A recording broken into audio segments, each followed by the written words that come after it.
I don't know if you're aware of this, but I'm a pretty big Habs fan.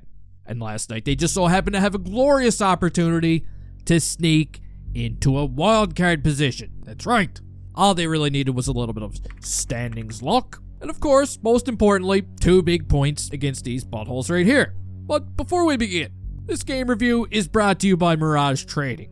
And if you're looking for a new hobby right now, if you want to get your dirty little fingertips on as many of these rookie cards as you possibly can, well, you can head on over to MirajTrading.com because they've definitely got you covered. But here we go. Habs, Lightning. The puck is dropped, and this game gets off to a pretty good start.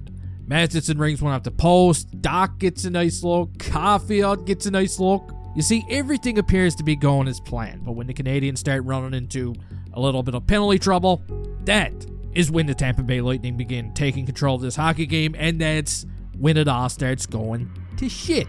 Samuel Montembeault is under siege all of a sudden, and eventually it's going to be public enemy number 1, Nikita Kucherov, who scores the very first goal of the game, and for some reason the Habs just don't seem to have an answer right now. To say I was disappointed would be an understatement. Tampa Bay is going to outshoot the Canadiens 11-5 during that period, and when the second period begins, it appears as if they're going to pick up right where they left off. You see, Jake Gensel is going to put them ahead by 2, and you got to admit, it wasn't looking too good. At this point, I honestly felt like they had no chance coming back in this hockey game, not after the way they've been playing. But then something incredible happens. Christian Dvorak gets tripped up pretty hard. Look at him. I mean, he looks like one of those stupid carpenters when you flip them over on their back. John Cooper knows his team just got Dvorak. And on the following power play, Slavkovsky scores from what looks like an impossible angle. Look at that shot. I mean, nothing's available. Looks like he's trying to fit 10 pounds of shit in a 5-pound bag, but he gets the job done. Now the Canadiens are hungry. Marty's rubbing up the stash a little bit. Not sure why I decided to put that in there, but I guess I did. And only a couple of minutes later, Alex Newhook fires a piss missile. And he's going to tie it all up at 2. Can you believe it?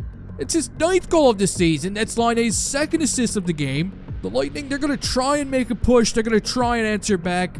But Samuel Montembeault, he seems like he's got an answer for everything all of a sudden. This period comes to an end with Nick Paul getting dumped by Lane Hudson. And the shots on goal were a little more respectable during that period. But here we go.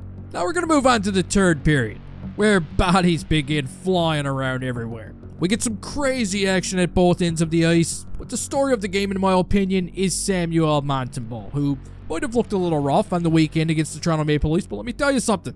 He looked unreal last night against the Tampa Bay Lightning. He gave the boys a chance to win, which is all you could ask for. And with just 2 minutes left to go in the game, Mario Armia finds Jake Evans, and boom. He's going to give the Canadiens their first lead of the game. What a big one. I mean, it's already late. The Lightning look stunned at this point. They're going to try and pull Vasilevsky and answer back, but with the clock ticking, everybody's digging for the puck, and nobody can find it because David Savard's, he's got it up his ass. Kind of like a suppository. It's the oldest trick in the book. Ladies and gentlemen, your final score of the game is 3-2 for the Montreal Canadiens. And with that win last night, check it out. They are indeed a playoff team right now. That's right. A couple of months ago, they were right at the very bottom of the league, but since the return of Patrick Laine and since the addition of this guy, who's an unsung hero in my opinion, they now look like a completely different team, and I've been loving every single minute of it. But still, let's not get too far ahead of ourselves. After all, I mean, there's still a lot of work to be done. This wildcard race is actually kind of crazy. I've never seen anything like it,